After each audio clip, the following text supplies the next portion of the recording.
Joining us now is Hilary Ford, president and founder of Strelmark. Hilary, it's great to see you. US President Donald Trump and Ukraine President Vladimir Zelensky have spoken one-on-one for the first time since Zelensky was rightfully kicked out of the White House after being reminded by Donald Trump he doesn't have the cards. Now, the conversation unfolded in the Vatican ahead of the funeral of Pope Francis on Saturday, and it was an incredible photograph of the two leaders. Now, the White House said that it was a very productive discussion, and Trump has been really voicing his frustration with Russia recently, and he's been urging Russia to stop the attacks. Hilary, I want to get your assessment of this meeting between Trump and Zelensky, where the relationship really stands between the two leaders at the moment, and also Trump's language around Russia that appears to have stepped up. Yes, I'm smashing to be back with you again, Gabriella. A few things here. It was actually very interesting to hear President Trump's sort of exact words. He had said, Vladimir, he called him Vladimir, not people. Vladimir, stop. I mean, I personally, being a mother, I thought it was the kind of thing you say to a child in a toddler chair.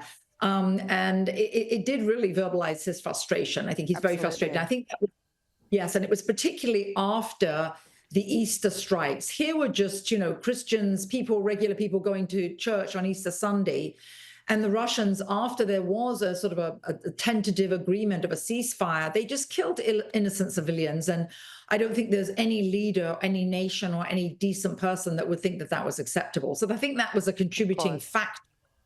Yes. And then you had this conversation. I think what's interesting is to look at the body language and what came out of it, Gabriella. The body language was definitely of Trump, being engaged and listening.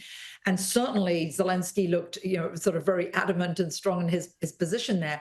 What we've heard and what has come out, and I was actually at the White House Correspondents' Dinner on Saturday night, the general agreement is that, or what we've heard to be in agreement, is that Zelensky, who had said that he would not concede Crimea, is now agreeing that maybe he has to concede in Crimea. And so that everybody remembers, Putin went into Crimea under Obama's watch. And what President Trump has said is, that was not my war. This is not my war. This all happened under Obama, under Biden. It is President Trump that's trying to stop the killing, but the actual war started with Putin going into Crimea under Obama, and Obama did nothing. He was worse than Chamberlain in the Second World War. He didn't even raise a white hanky. He did nothing.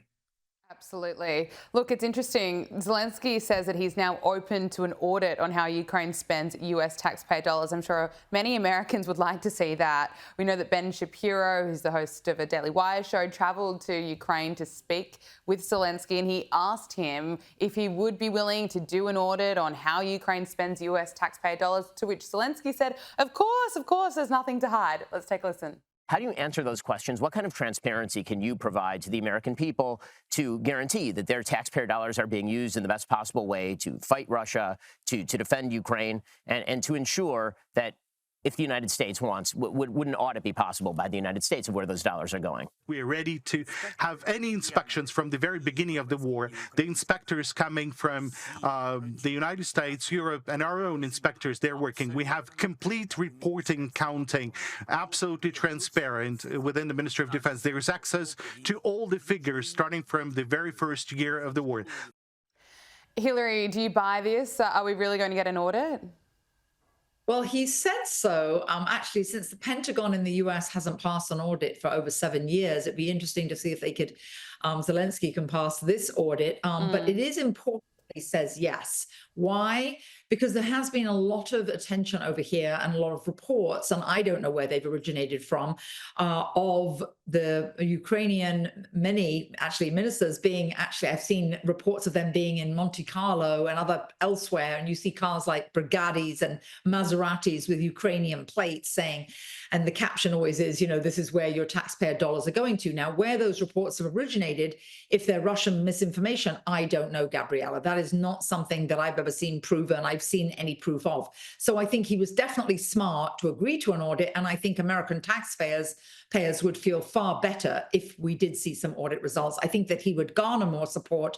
So it definitely was a smart answer. Whether or not he delivers upon it, that's another question. Well, speaking of American taxpayers, I'm sure many are thankful that the Trump administration is in power and Trump has been backing Elon Musk to get to work with Doge. And as Elon Musk is right now preparing to kind of step back from his service in the Trump administration, I couldn't agree more with David Marks's piece in Fox News claiming that America owes Elon Musk a debt of gratitude for exposing and ending waste, fraud and abuse. Hilary, can I get your take and your assessment of just the kind of impacts that Elon has made? Well, Gabriella, it's very interesting to hear you say you're very grateful to David Masters. You couldn't be more grateful, and you're not an American taxpayer, as far as I know. I am. And I totally and utterly agree with you. In fact, even more so because it's my money. Yes. You're right. I mean, actually, what's very interesting, what I have seen over the years, living here in America, is actually President Obama, Clinton, Bill Clinton, as well as when Hillary Clinton was running, they've all said for years that there's been fraud, waste, and abuse. And actually, it was President Clinton who let go of 377,000 federal workers. And Obama actually was the one that was called the deporter in chief, all these illegals taking American benefits. So they've all tried to do it. They've all said they were going to do it. President Trump is the only one that was able to do it. Yes, precisely with Elon Musk, who hasn't taken a salary and has basically done this for the good of the nation. I don't know who would say they're not grateful. And quite frankly, my proposition is that any Democrat that isn't grateful, like all those Democrats that sat down when President Trump was talking about tax breaks, they should not receive any discount on taxes, and they should not actually be part of the golden age that's going to come, because they're actually saying that they were happy with the way things were. So let all the benefits come to those of us that believe in, voted for Trump, and appreciate Elon Musk. Oh, it's a fair point. And those who don't appreciate Elon Musk, you know, those far left lunatics that have been out protesting, some have been setting Tesla cars on fire. The big question is they're going to have to find a new enemy. Who are they going to go after?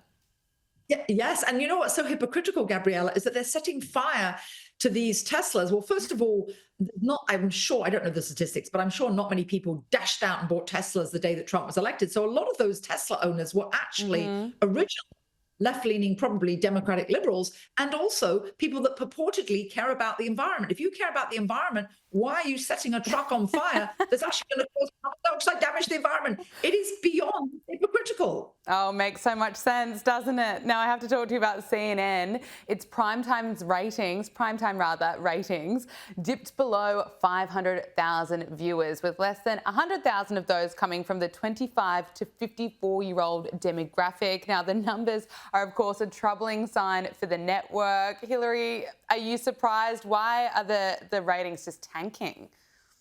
Yes, they are. And this is not just recent news. This has been a steady decline, rather like a ski slope, Gabriella.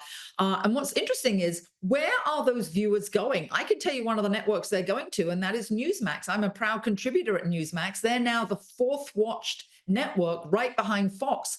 And I would say that I know definitely the 8 p.m. hour, 9 p.m. hour, Rob Finnerty and Rob Schmidt have definitely exceeded the CNN ratings. Now to the other part of your question, which is why, when you watch a network that is consistently wrong, you can't really believe what they're saying. So why would you continue to watch somewhere where the predictions are wrong and the opinions are wrong? And what's very sad, actually, I don't think Ted Turner ever set out to have a left-wing propaganda network. He did set out and was the first innovator, actually, for 24-hour news. I personally find it sad. I would like to just see news, and you don't have that anymore, certainly not from CNN. Yeah, too many lies have been spun. As you say, opinions are so off and really not connecting with the average American, in my opinion. And I think as well, many people are tuning into digital programs. Many are getting their news on X, and they're happily switching off from CNN. Now, I have to talk to you about what's going on in Canada. Canadians are heading to the polls. It appears that the Liberals are poised to win their fourth consecutive term in office.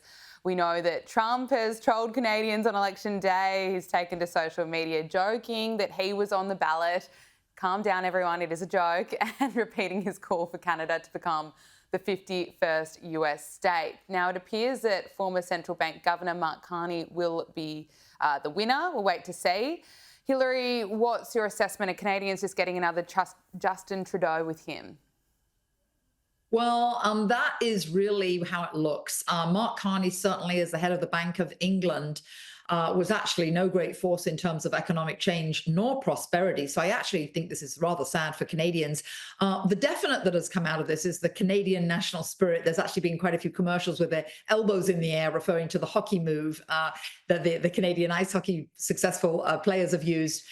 It's been a rallying cry for Canadians to rally behind him, since he's obviously the opposing political view for President Trump, and because many Canadians have been rallied with this thought of not wanting to become the 51st state. I do actually think it's a great pity, because I think most Canadians would be certainly more prosperous if they were part of the US. And also, one of the things President Trump has said is that the Canadians, they don't provide for their own national security. I don't think many people realize this.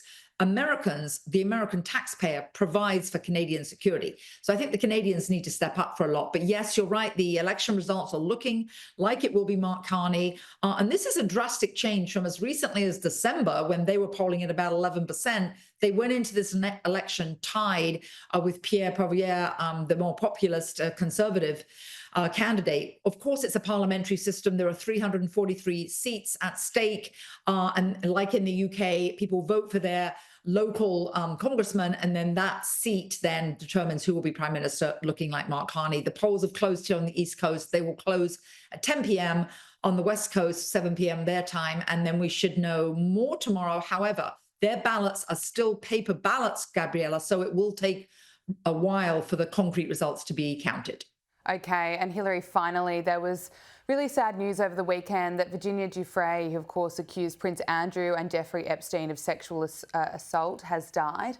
Now, her family confirmed that she died by suicide. I've seen a lot of theories circulating online, particularly an old post that she wrote years ago resurfaced claiming that she wasn't suicidal. Of course, there were always going to be these theories brought up, just as there are conspiracy theories around the death of Jeffrey Epstein, but her family has confirmed her death was by suicide. It raises the question, I suppose, that we really want answers to. Are we ever going to see this Epstein client list that supposedly exists? And also, Hilary, I know you've spoken about this previously, but I want to get your reflections. Is her death a reminder of just how evil Epstein was? Yes, and yes. One thing I will add, actually, if I could, is with regard to the suicide, yes, you were correct earlier when you said that she had written a note and made it public that she was not suicidal. However, that was over 2.5 years ago, and she has recently separated from her husband and is going through a custody battle, which I think for any mother is something that's very distressing. And also, she'd had an accident recently, hit by a bus, and she posted she only had 48 hours to live. The bus driver then refuted that the accident was that serious. So there was a number of things here. Was she telling the truth? Was the accident that serious? So some things that she was saying herself were rather discombobulated, and it wasn't a straight line of truth. So always surrounded by something other than a straight line here. What I will say is there are many people who would like to see those files. I don't know that they'll ever become totally public. Why?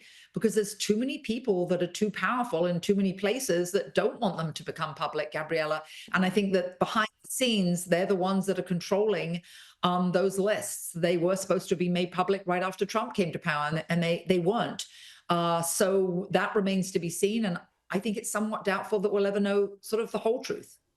Yeah, it's very sad. It was so sad and so disappointing. There was so much hope when Trump came in that we would get all of the truth, all of it. And who knows if we ever will. Hilary Ford, President and founder of Strelmark, thank you so much for joining us in Power Hour. Pleasure. You're welcome, Gabriella.